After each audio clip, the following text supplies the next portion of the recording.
What is up, guys? Welcome back to another episode of Ols Outdoors. Today we're going to be talking about my homemade M&M container survival kit. So let's get right into it. So the first thing you're going to see when you open it up is a little button compass. Great for navigation. And then you're going to see some cotton wool buds. So that's great for lighting fires, to use as tinder. Really flammable stuff. And then you're going to see a little band-aid. Great for small cuts and abrasions. Not going to fix a broken leg, but still an awesome thing to have in there. And then you'll see if I can get it out. Then you'll see a alcohol wipe.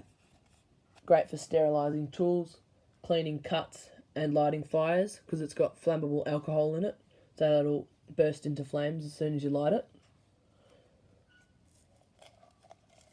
And then we've got an instant coffee sachet, so if you're really tired, you haven't got any sleep and you want to wake up, just add a bit of water to that and boil it up and you'll have yourself a nice cup of coffee.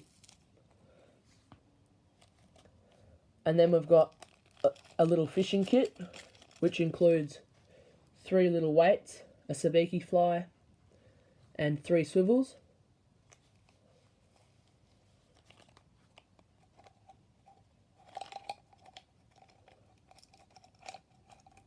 And then we've got our fire striker and flint.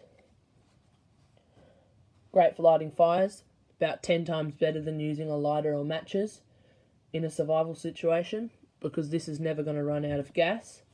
And it's never going to get wet and stop working, because if you drop it in the water, you can just dry it off and just keep striking it and it'll light fire.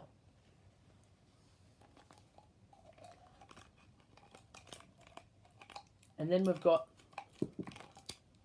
a glow stick. You could use it as signalling, and it also works really well for attracting fish if you put it in the water. And then we have about 5 meters of cordage just here. Fishing line, so you can tie that to a stick to make a fishing rod to catch fish with, or you could also use it for tying sticks together to make a shelter. I hope you guys have enjoyed this video. Be sure to like and subscribe, and have a great day.